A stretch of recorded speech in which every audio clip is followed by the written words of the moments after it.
Thank you, Desiree. If we had the echo on, you will get triple the credit for CLE because you will have heard this thing 3 times within compressed time.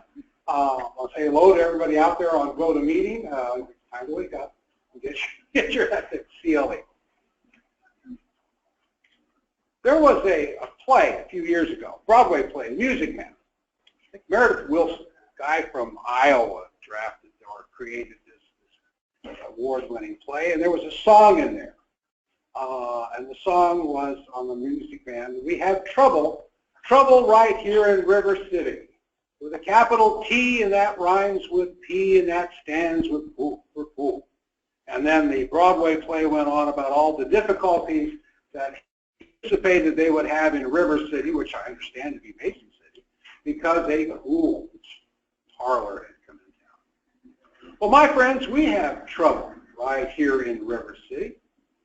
Okay? And that's with a T that rhymes with B, and that stands for bill. Bills.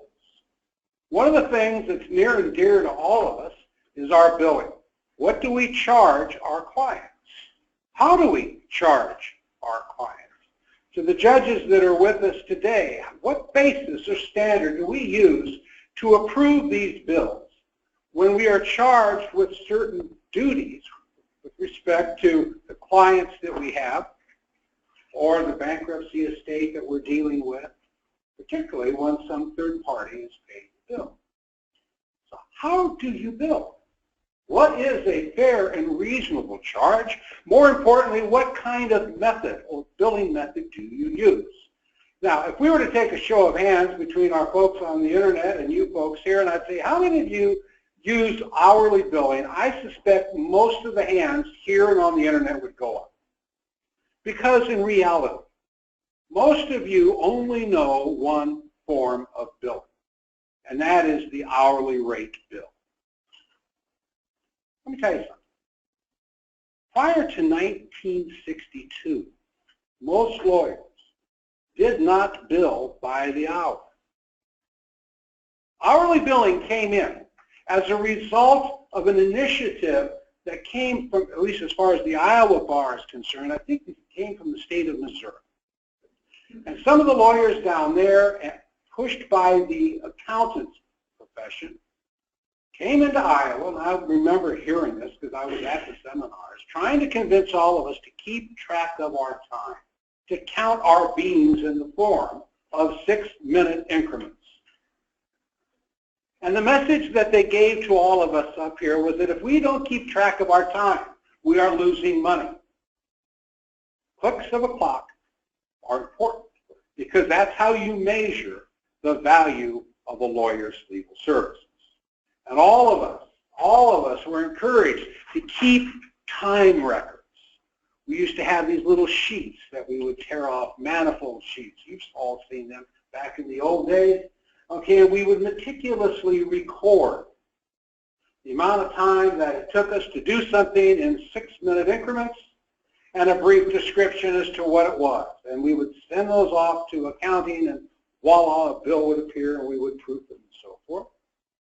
As time moved on, that billing function got to be mechanized.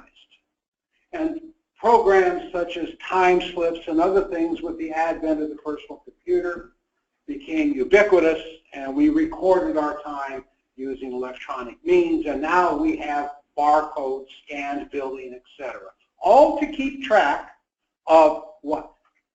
6-minute increments. Okay, the click of a clock.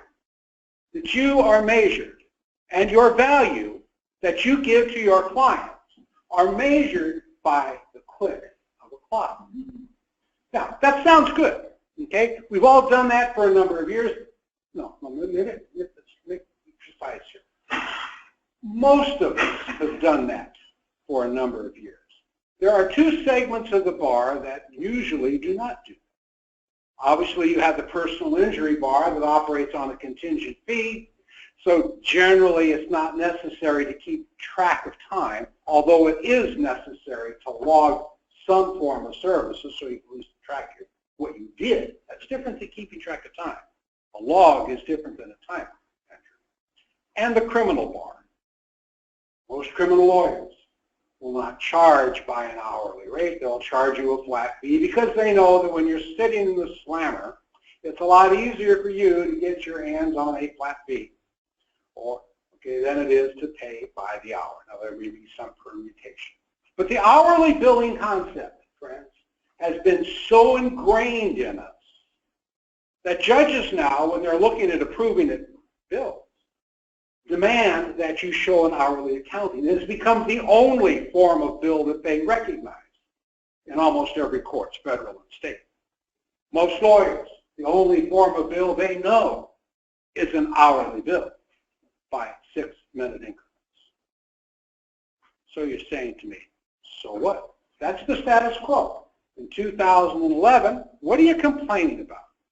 Well, here's the reason that I call this to your attention. Go back and read the model rules, 1.6, dealing with attorney fees. Nowhere in there does it say that time is the only measure of value that a lawyer confers. There's a whole algorithm in 1.6 that defines what you should do with respect to determining the charges are. Colleagues, hourly billing is killing us. It's killing our profession. Now, you may look at it in isolation with respect to your own office. That's your prerogative. But I have to look at it a little from a broader perspective, as do you as a professional. It's killing our profession. First and foremost, let's take our brightest and best lawyers, knowledge-wise, young lawyers right out of school. We bring them into our offices and we say, sit down, here's a file to work on, you and your other new associate colleagues, and we're going to keep track of what you do. We're going to measure your value, the value that you bring to this law firm by the amount of time that you bill. I know a very bright young lawyer, graduated number 1 or 2 in his class from Iowa, working for a very prestigious national firm, who last year put 3,100 hours on the books. 3,100 hours, folks. And you look at it and you go, oh my God, it's ridiculous. Okay? I talk to new lawyers and I say, what's these law firms requiring you to do? Well, they say we have no hourly requirement. You know, yeah, right. I'll sell you a bridge in Brooklyn. Of course, it's the measuring stick, the work in progress. This is how we determine whether they're going to progress through our law firm or not, by how many hours they put on. You may say, as the senior partner, we have no such requirement. They don't believe it. Okay? The more they put on, the more valuable they are to the firm. The more valuable they are to the firm, more likely they'll be picked up as a partner, on and on and on. There's another statistic that you need to know, and that is that after 24 months in the practice, right out of law school for 24 months, okay, 1/3 of those lawyers who begin practice quit practicing law. The other third is waiting to get out of the practice of law. If the right opportunity comes, they're gone. Now think about it.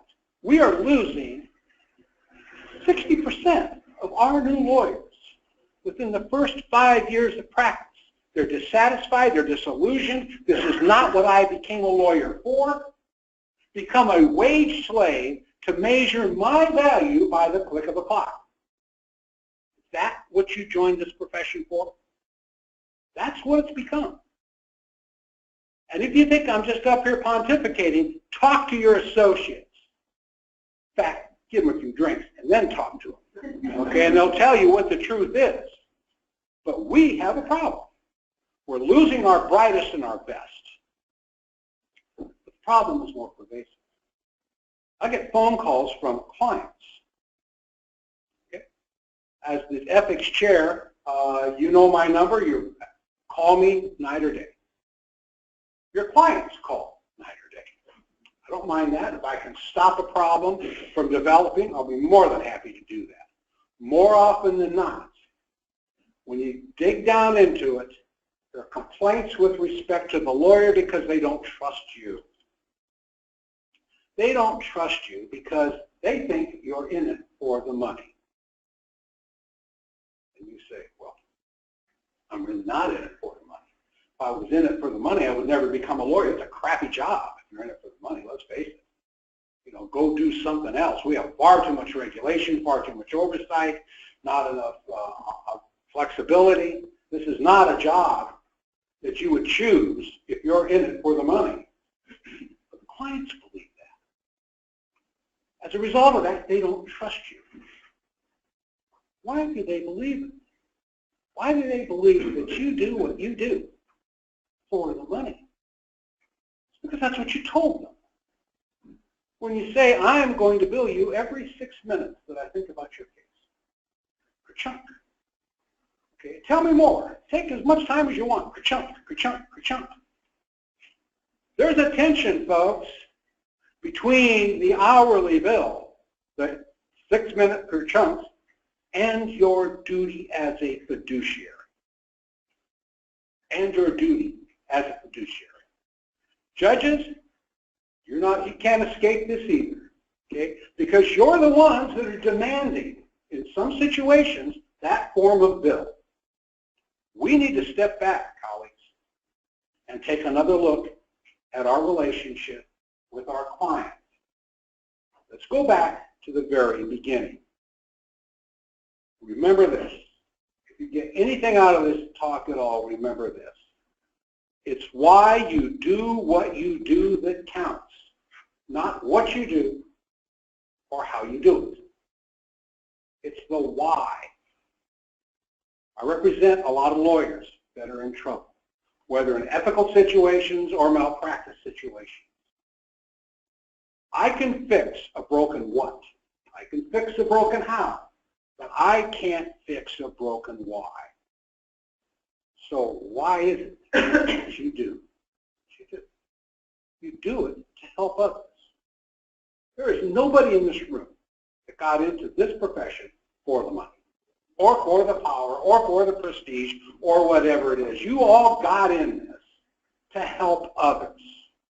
You help others by ensuring that their rights are protected and that they get the justice that they need in our court system. That's what being a lawyer is all about. It goes beyond that. You're a fiduciary. You're a fiduciary at law. That means that you owe the highest duty of care, loyalty, and fidelity to your clients. Nobody would take on the duty of a fiduciary lightly. There's no higher calling. You know what a fiduciary standard is, and you know that you're all bound by it. You put the client's need ahead of yours on all matters. This is why you wake up at 3 o'clock in the morning wondering if this got filed or whether you should do this, that, or the other thing, and you don't bill for it. This is why when you take a shower in the morning and you're planning your strategy in court or whatever it is, you don't bill for it. This is why you think about your client's cases night and day, and you don't bill for it. Because that's not what you're about. Justice Cardozo of the U.S. Supreme Court in Meinhardt versus Salmon put it succinctly, and you all know it. It's the punctilio of honor that we owe to our clients. That stands in stark contrast to your form of billing of 6-minute increments for what you do on all things. They don't get it. They just don't get it. My suggestion is you step back and you take a look at why it is you do what you do. You only have to be involved in one legal malpractice case, sit through the final argument, and here's somebody like me rail upon what you did and why you did it. And look at the jurors' eyes. They will hold you to a very high standard of care, and they should. Because we are the legal profession. Without us, justice doesn't get administered. Now, I'm not just standing up here pontificating. I've been there and I've seen it.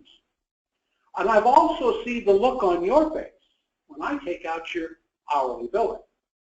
And we're going to make a determination as to what you did and how long it took you to do it. I get your bills on 6-minute increments. I run them through the computer. I do the analytics on it, and then we're going to have a chat. You look foolish. Every 6 minutes is recorded. Look at and I'm looking at the jurors' eyes, not seeing it, and they get the idea you're only in it for the money. Now, I'm not adverse to log-based billing. You have to keep logs. We have to know what you did. And per date that you did it, I really don't care if it's 6 minutes or 12 minutes or how long it takes you, but you need to keep track. But folks, when you don't, the rule is if it's not there, it didn't happen. So I take your bills and I take it to apart with it. Because if it's not listed there, then you didn't do it or you didn't think about it. Okay? If you're going to use this form of bill, please put a disclaimer at the bottom that not all services are recorded and that you reserve the right only to bill for substantial services or services that, in your view, benefit the client. That little disclaimer will protect a guy like me from taking that bill and going out back because you didn't put something down that you suddenly remembered or embellished it differently or whatever it is. You got to learn to protect yourself. But that's not being done. If you feel that your bill is going to become an exhibit in some future litigation or in this particular litigation, please watch what you write, how you describe it. There is no requirement in the ethics rule that indicates that you have to narrative bill, that you have to open it up and let it all hang out. Here's what my theory is, this is what I did, etc. You can classify bill. Why is that important? Because everything you put on that document will become public record and someone will go after you with it and you will expose your work product. Happens all the time. In estate and trust matters, and we're doing a lot of fiduciary duty cases lately. When I formulate an attorney agreement, I define what the bill will look like. You don't have to put letter to John, 3/10 of an hour, discuss whether or not we need an interrogatory on this. You don't need to do that. You could put a correspondence, attention to file, strategy, strategic planning, operations, logistics, finance, anything you want. Okay? You don't have to be so specific. You can later keep a very detailed log and give it to your client as a log, but don't put it as part of the bills. Because what's happening in those situations is that you're giving up way too much information. Secondly, you're exposing attorney-client work product and attorney-client communication.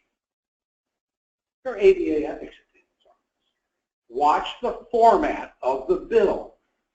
If you want to keep a log, do it, but don't connect it to payments. You can protect yourself. More importantly, you can protect your client. We've been involved in a lot, any commercial case where we're talking about due diligence breaches or failure in due diligence on a commercial contract or anything of that nature. The first document I want is the client's bill. I can just open the whole case up that way. Well, you don't do your client any good when you do that. Now you say, well, wait a minute, the whole purpose of doing that, of keeping a logged bill, is to inform the client what it is that I did in great detail, so they'll understand that it took me 2 clicks of a clock to do it. First of all, the client really doesn't care. They care about what the bottom line is. Or if you say to them, I'm going to give you an option.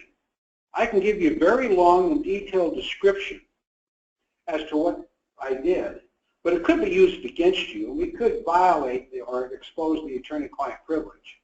Or I can just put a generic term. Let them decide. What do you think they're going to decide? It's going to be very generic. So watch the format of the bill. Thirdly, not all clicks are worth the same. Not all clicks are worth the same. I ask lawyers, how do you determine what your hourly rate is? Think about it. How did you decide what you're going to charge per hour? You sat down in the office one Friday afternoon, and most of the stuff occurs on Friday afternoons, I've learned, and you say, well, you know, I think the going rate for this type of a case is $400 an hour. Now, in my community, nobody's going to pay $400 an hour, so I'm going to charge $300 or $350, or so-and-so down the street's charging $310, I'll charge $300. Or whatever little theory you have to come up with a dollar amount. Or this is what the court approved in the last case. You haven't done your research. Do you know what it costs you to run your office per hour? Do you know how many hours you have in the day that you have to get paid for? Have you done the analysis?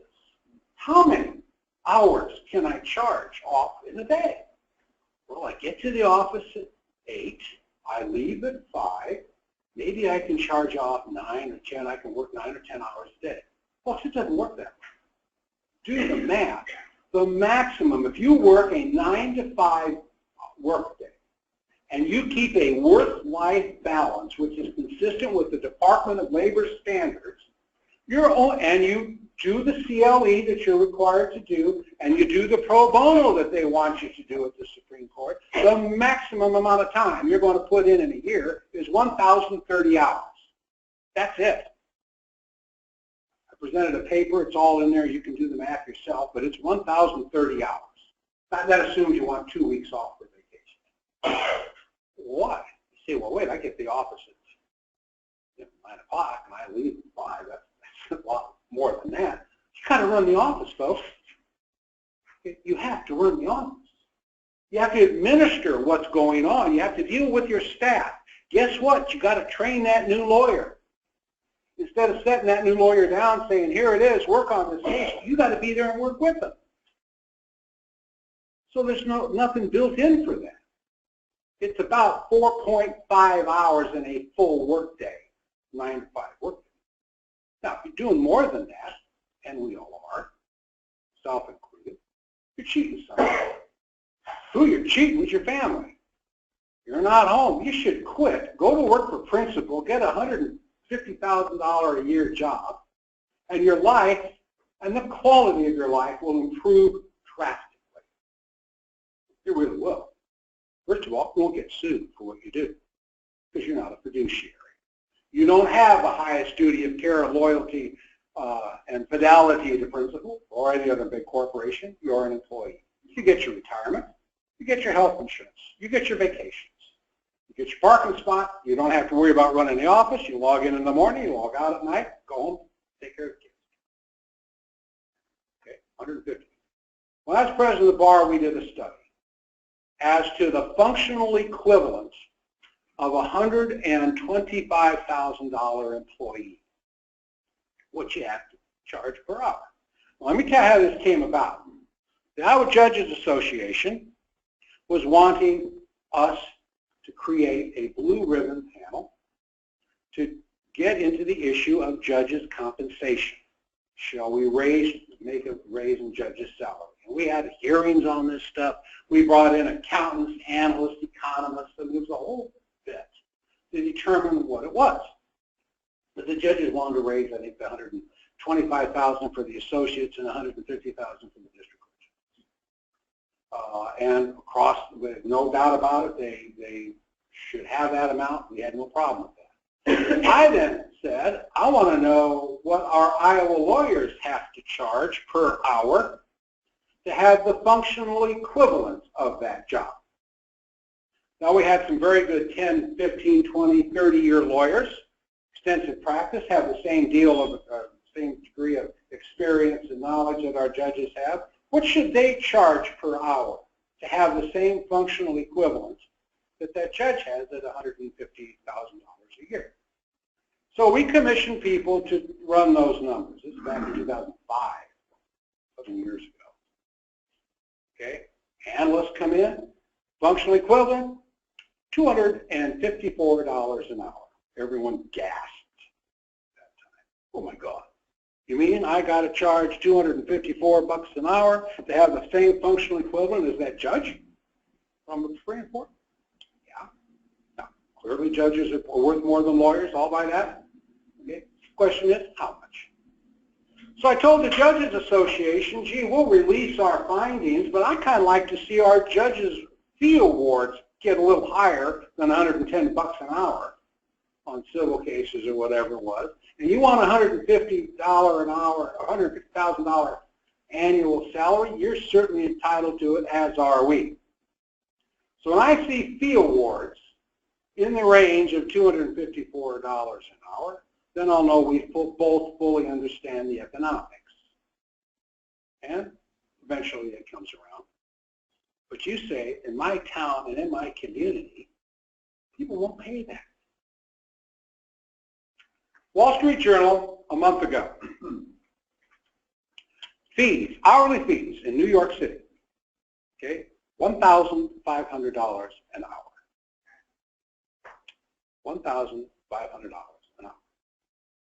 Now, I'm a New York lawyer. I practice in New York.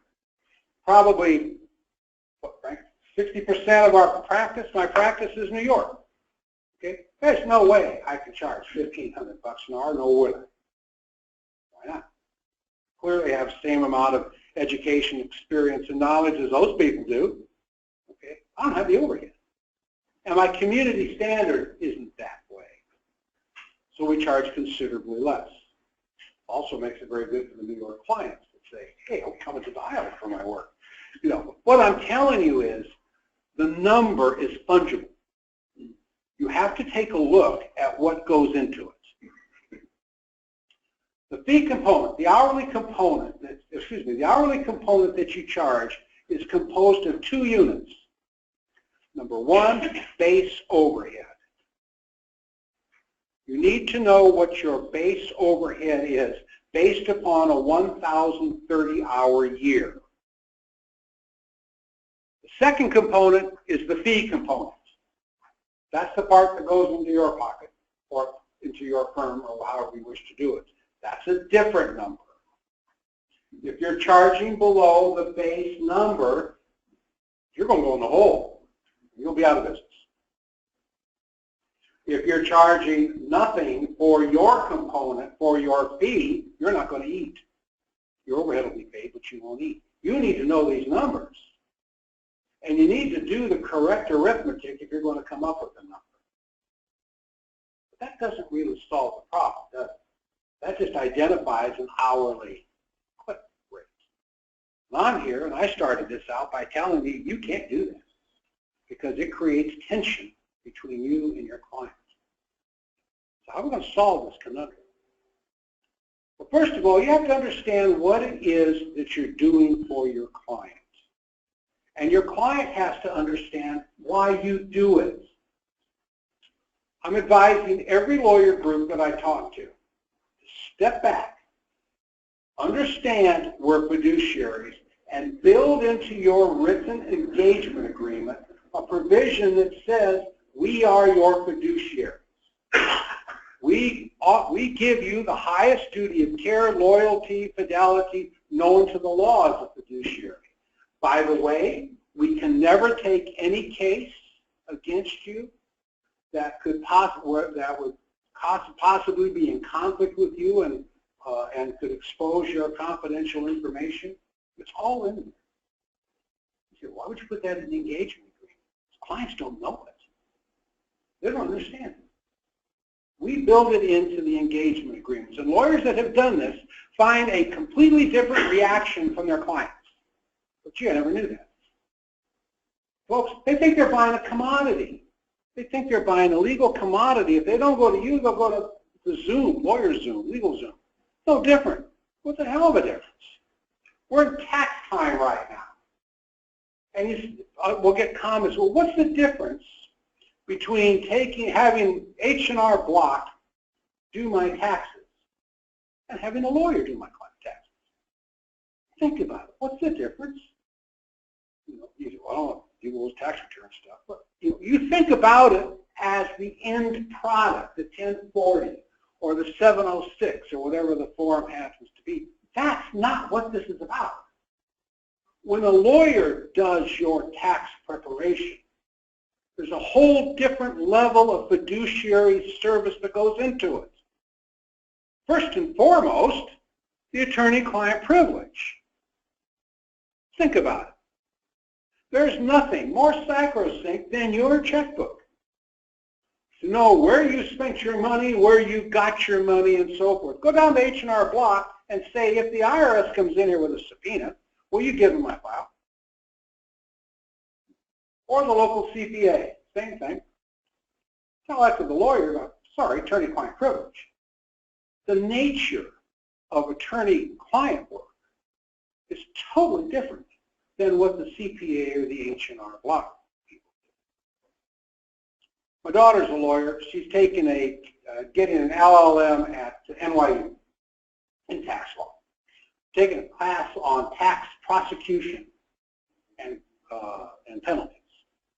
And doing with criminal prosecutions and tax matters and so forth. And the first thing she says is, you know, there's a world of difference between the CPA doing the taxes and the lawyer going, you're just figuring this out. You got to go to New York to sort that out. Mom and I could have told you that real quickly, you know. And they go into why that's important and why it's important that the lawyer engage the CPA to do the work so you get the umbrella of protection that comes with respect to us. Now, why should I go to a lawyer? Because it's a whole different level of service. We're not talking about just doing the tax return. We're talking about a lot of strategic planning, strategic analysis, legal analysis that goes into it that you're entitled to be paid for. So you must understand what you're doing, and the client must understand what they're buying. The commoditization of the law is with us whether we like it or not. People feel they can go online, okay? Find any lawyer, I'll buy it for, this lawyer will charge me this much, this lawyer will charge me that much. I'll get on Facebook and get a little bidding war going here, and I'll get the cheapest lawyer. Well, think about it. Would you go for the cheapest heart surgeon? No. But they don't see it that way. They don't see it that way because they think you're selling a commodity, and the commodity is based on a click of a clock. You need to convince them to the truth, and that is what the fiduciary standard is. So build it into your engagement agreements right up front. Since we've done that, I've seen the looks on my client's face when they go, I didn't know this. All lawyers can't take cases against me forever if it could be a conflict. Oh, you're right. By taking your case, I can't take other business. Then they see why some of this stuff costs. Secondly, in your engagement agreement, build a scope of work. Build a scope of work. What are you going to do for this person? Don't ever enter into a general engagement agreement.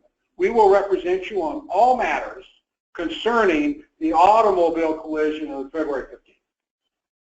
Okay? Now you think that means a personal injury. They think it means all matters, which includes the bankruptcy because they lost their job, the employment discrimination case or whatever, the family with medical leave issues, anything dealing with that came out of that particular accident, you have now bound yourself to do. And you say, well, that's not what it says. Yeah, that is what it says. And guess what, Mr. and Ms. Fiduciary? All interpretations are going to be held against you. You drafted it, and you're the fiduciary. And something else, you can't go back and change it.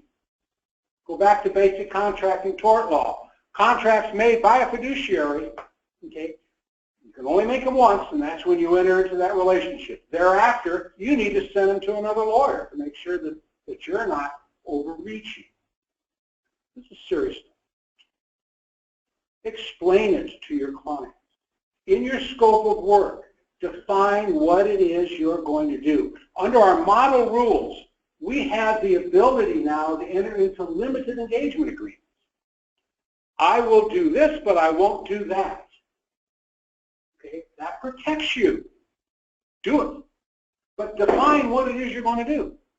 If you're dealing with a bankruptcy situation, you've got a lot of different products that you're giving, or services that you're giving. Number one, strategic planning and analysis. Are you bankrupt? Do you have a valid claim? We're going to do the analysis, which will end up in a legal opinion as to this, that, and the other. Set out a scope of work. In the materials that I gave you several options of scopes of work that you can define and you can use. Now, obviously, they aren't going to apply to your practice. They apply to ours. But you'll get the thinking. And you're going to look at those and say, well, wait a minute. I've never seen anything like this.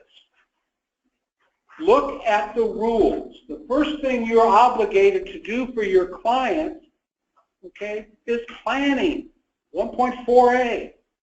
You've got to analyze what their case is.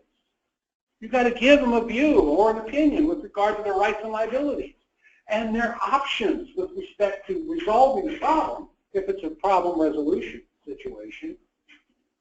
Okay, it's a lot of work that goes into it. It's just not file a lawsuit or draft a contract. There's a lot of thought that goes into this that you have to set out.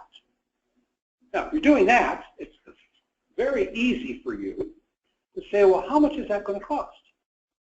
How much can this client afford to pay? Could you afford to hire you? Think about it. If you had to hire you, could you afford it? I know what you charge. Hell no. Okay? You couldn't. So why would your client want to do that? It's because in the faith and trust that you're going to be fair and reasonable. Really? Think about what this client can pay and what you're going to charge per unit. Not all clicks of the clock are worth it. Be flexible when you analyze this stuff. And get the client involved in building the engagement agreement. Say it again. Get the client involved in building the engagement agreement so they know what you're going to do, how you're going to do it, what the situation is, and what they're going to be responsible for. What they're going to be responsible for. It's not just paying your bill. There's a lot of other stuff they're going to be responsible for. And if they don't do it, it causes you problems in the building and delivery of the legal service. They need to know what their obligations are as well as yours. Back when I first started practicing law, the standard was client came in, sign them up. Just sign them up. Really? Okay, that's what we did. We signed them up. Okay, or you go to the Iowa State Bar Association website, Hot Docs or whatever you call it, right? And you download the fee agreement that the Bar Association's got there. Don't use that thing. Okay, that is about 40 years out of date. It's a general agreement to begin with. And there's so many open holes in it that it's dangerous. I would not advise any of you to use that fee. Come up with your own. There's a bunch of them in that stuff that I sent you. Think about this. It's the most important document in the file. The calls I get from lawyers that have problems with their clients, the first thing I ask them is, do you have a fee agreement? More often than not, no. Okay, well, shame on you. You're not going to get paid, or you can't do what you think you want to do. Sometimes they have a fee agreement. I'll give you the easy one. The easy one is, can I destroy this file? This case has been closed for X number of years. Can I destroy the file? Well, what's your fee agreement say? Well, I don't have one. No. Okay. Build in your fee agreement a destruction policy. Okay. After X number of years, we reserve the right to destroy the file. And get them to sign it. Then they know that the file is going to be destroyed after that period of time, 6 years or whatever it is. Otherwise, folks, you're going to get stuck holding that stuff forever, and it costs money. Another one that we get this all the time. They want their file. They've gone to another lawyer, and they want their file. What is their file? Back in the old days, it was easy. It was a manila envelope with a bunch of papers in it. Okay? And then it metastasized to a banker's box with a bunch of papers in it. Now it's on a thumb drive with a whole lot of papers in it and a lot of work that goes into it. Are they entitled to it? Are they entitled to the database that I built? Are they entitled to the memorandums that I created? What's the answer to these problems? Well, the answer is simple. Okay? All documents that the client gave you, they are entitled to, and you must give it to them regardless of whether they paid you or not. There's a second class of documents. These are documents that you've created as a result of your work product, your mental genius. Okay? The IT file is whatever else you have that you've created on their instructions, on anticipation that they will pay consistent with the engagement agreement, and they haven't paid you. Can you enforce a retaining lien under the statute, state statute on that? Answer, maybe. They say, well, wait a minute. I took a look at the state statute. It says definitely I've got a lien on all papers of the files client's files when they don't pay. There's an ethics opinion out there that we wrote in 2007 that says, yeah, you do, provided it doesn't harm the client.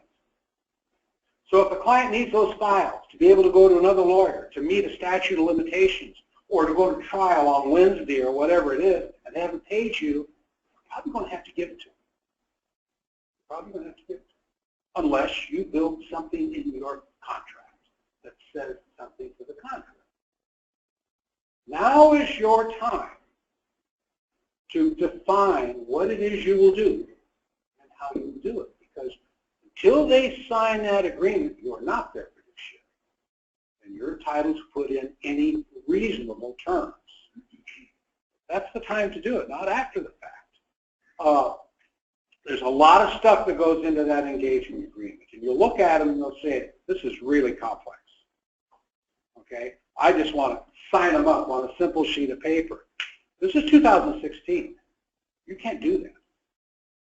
You can do that, but you're going to end up with 12 more pieces of paper that could have been covered in that original one, like your destruction policy, like your billing practices. You got to define what the bill is, how the bill looks, how it's described, the basis for the bill, all in the agreement. If you do that, yeah, it'll take you some time, but your client will get a better feel for what it is that what the fiduciary relationship is all about. So take a look. I don't know, I've gone on too long here. I'm going to wrap it up by saying that I take a lot of phone calls from you about ethics issues and from your clients about ethics issues. With respect to the lawyers, I'm very, very proud to be an Iowa lawyer. I'm very proud of you. Very, very proud. Because more often than not, you know why you do what you do. You do what you do because you serve them. And your questions almost always, particularly in the conflict area, and we get a lot of these, deal with what's best for my client. I don't know what to do. Okay? And the quandary that you present when you call me on the phone is, help me decide what's best for them. Never have I had one where the lawyer is saying what's best for me. It's almost always on the opposite. It's how can I best help them. That's a profession. And that's what you are at the Iowa Bar. I would like to say that the other bars I belong to have the same standard. I'm not on their ethics committee, so I'm not going to touch that with a fork. But I do know about you. Okay? You are the highest quality of lawyers that I've had the pleasure of practicing law with.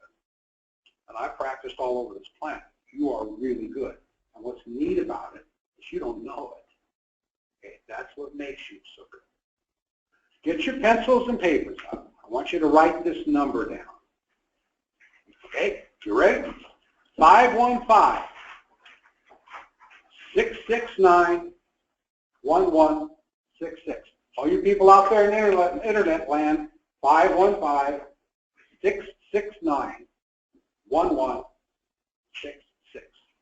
That's my cell number. You call me 24/7.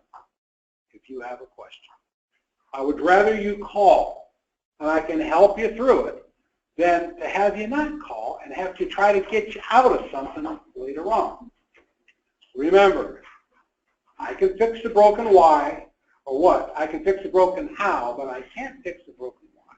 As long as why you do what you do helps your client, is for your client first, that punctilio of honor, you'll never hear that final argument in malpractice case, and you'll never see the attorney discipline. Krista, we got time for questions? Okay. Questions? Yeah. Sure. For you folks out there in the internet land, Gary Norton just woke up. We will turn the mic on. Was on. Okay. Little red light. Okay, go ahead, and I'll repeat it, Gary. Nick, I wondered if you had a suggestion for alternatives for compensation. Okay, Gary's question is, The hourly rate is something that can cause a distraction or a problem. okay. Gary said, do we have an alternative for the hourly rate? The answer is yes, I do. Most legal services that you will be creating for your clients. Now, I think this applies. There's two types of lawyers. There's prevention lawyers and response lawyers. Prevention lawyers are those that prevent a problem, whose mission is to prevent a problem from occurring. The contract lawyers, the transaction lawyers. The response lawyers are those of us that respond to problems that have created. This works well with both. The nature of services, Gary, come in 4 general classifications. Number 1, strategic planning. Strategic and contingency planning. Number 2, operations, what we are going to do. Number 3, logistics. And number 4, finance and administration. I'll give them to you again. Strategic and contingency planning, operations, logistics, and finance and administration. Strategic planning is one of those things where you meet with your clients, you meet with your associates, you do the research, you're constantly thinking about what it is I'm going to do for the client, what kind of services I'm going to create, what the law is, what my options are. You're entering into a cost-benefit analysis.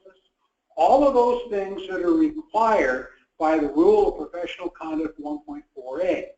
It ends with a report to the client, whether you call it a strategic report, legal opinion, whatever title you want to give it. It's the end process of strategic planning. The problem with strategic planning, Gary, is that it takes a lot of time. Okay, this is the stuff you think about at 3 in the morning or when you take your shower or whatever it is. If you charge a client by the hour for that, the numbers go through the roof. I found it's better to charge by a month increment or a weekly increment. Find out when you're going to do the work and charge them a flat fee per month for the strategic planning component, ending when I issue a legal opinion. And you say, well, how? What would that flat fee be? You know, it depends upon the case. First of all, in order to engage in strategic planning, you need 2 things. You need people and documents. Okay? How many people do you have to talk to? How much time is that going to take? Who's going to get them here? How much time is it going to take to debrief them, to gather the facts, etc.? How many documents am I going to have to look at in order to deal with that? Documents, folks, come in 2 forms. They come in hard copy forms. They come in electronic format, those emails. This is a number, and I'm not going to be too far off on that. When you start calculating how much you're looking at or what it costs, when you start pulling through documents, okay, keep track of your time. Over a period of a life of a case, you're going to look at about $10 a document. It's shocking how expensive that can be over the life of the case. But figure out what the document set is. If you've got 30,000 documents that you have to analyze, do the math.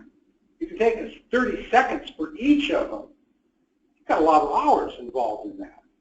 Okay? Then after you've spent the time doing that, you've got to be able to record it, to keep tracks of it. So just think each step through. That's the strategic planning phase. You can come up with a dollar figure fairly easy as to what that will cost.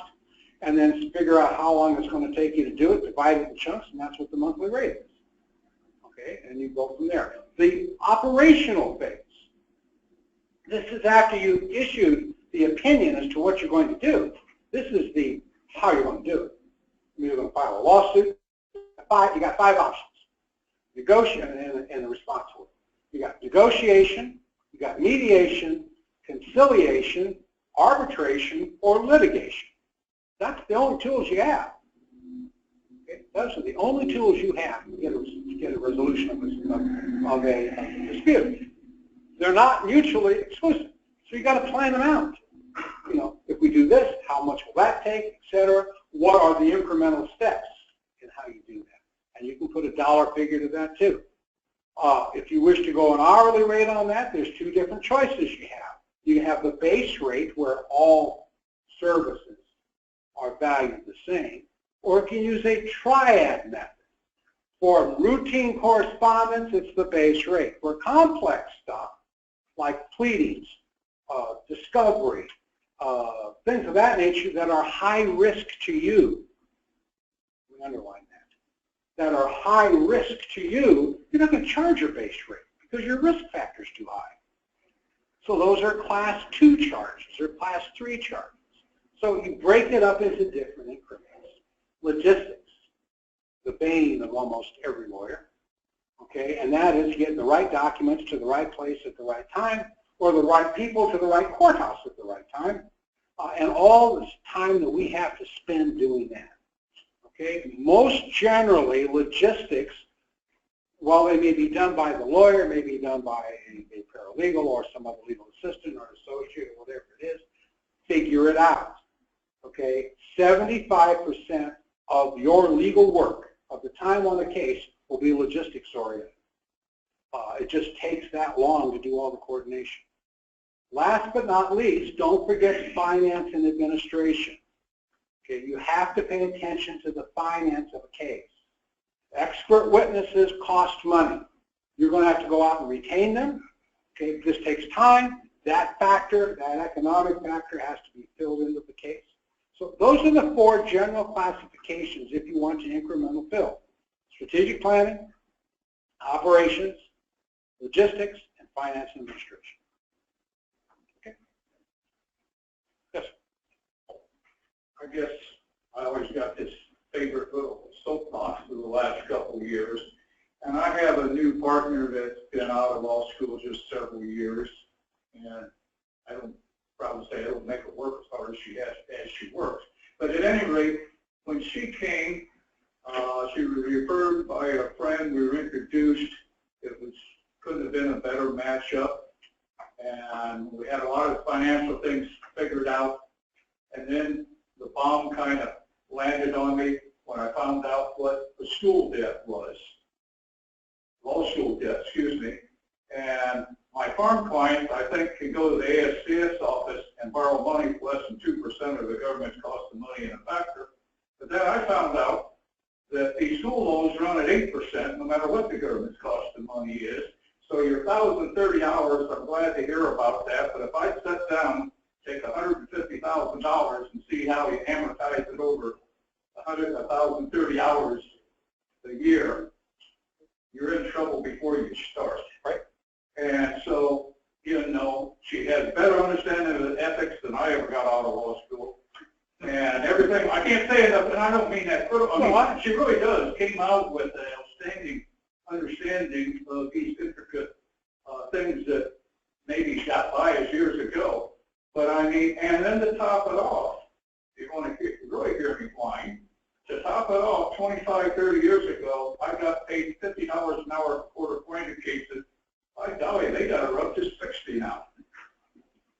And so my question is, you're saying, why would these young people practice law? We're making it almost impossible for them to do it. And the government's making money off them on top of it. Between what they pay them to practice, the work they ought to earn on, they can't afford to do, and their school debt is absolutely unserviceable. You raised 2 issues. Number one, the effect of student loans on the practice of law today and the fees that lawyers have to charge.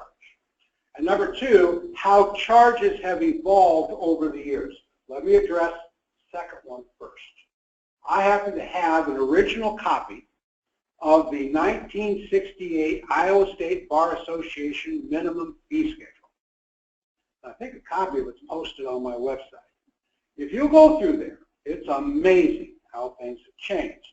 First of all, the hourly rate at the time was $25 an hour. Okay, the one I love was for summary judgment. Okay, the estimated number of hours for a summary judgment and the hearing on the summary judgment. Are you ready? 1 hour to prepare the summary judgment and 2 hours to argue. Okay, now, obviously, you're thinking, what kind of a system did you have? Well, that's the topic for another discussion, but you take the hourly rate, extrapolate it from 1968 up to today, and it'll be about $250 an hour. You do the math on it. So not much has changed. The cost of legal services haven't gone up, okay? But that's what it needs to be to remain consistent with what it was back in 1968. Now, student debt. There is no doubt that student loans are a curse. Okay? They're way out of proportion to what they should be.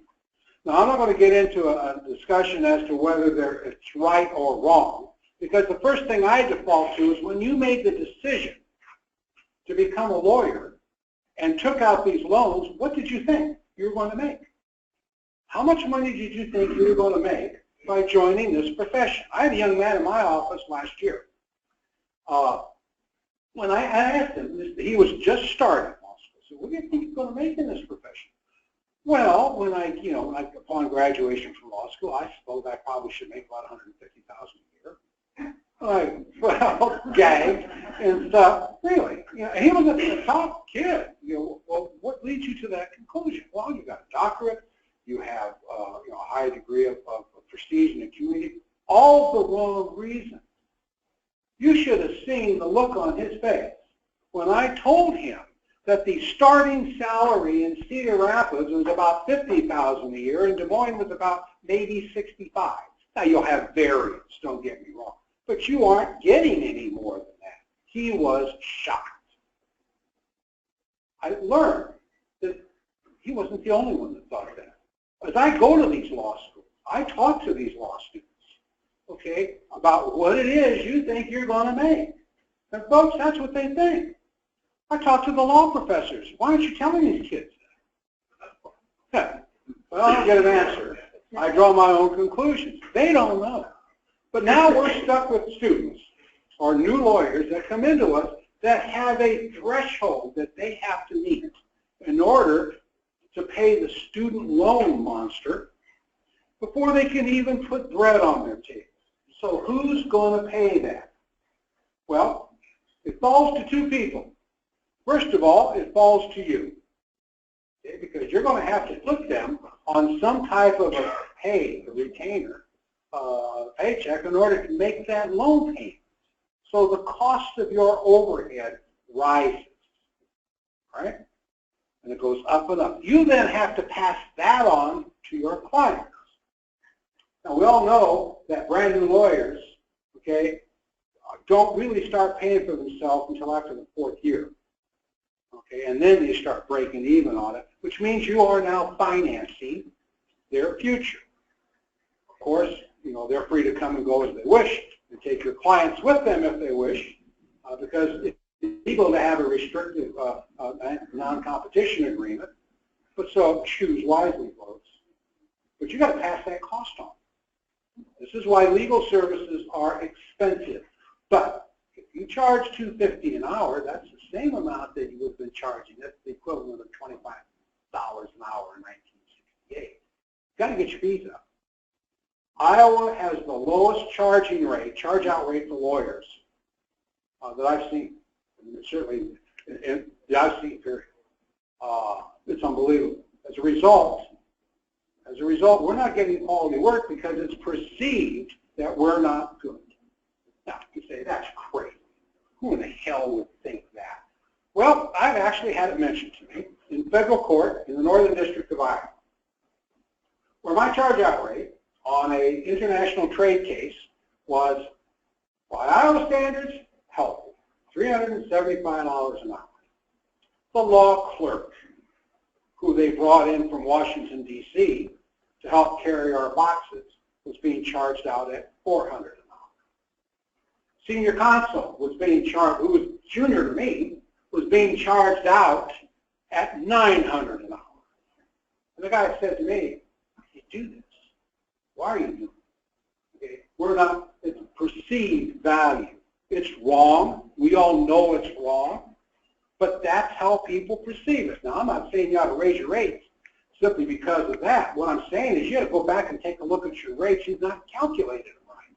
The cost of running that office and paying for that young lawyer has got to be factored into it. Judges, when you approve fees, okay, you can't go back to what you did when you were in the practice of law. Those days don't exist.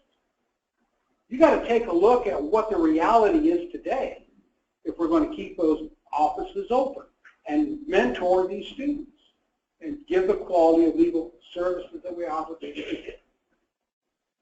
How are we doing on time? I think we're ready to wrap up. I apologize if I pontificated, but obviously I'm passionate about this because we are, as far as I'm concerned, the best bar in this country. I'll keep it that way. So thank you very much.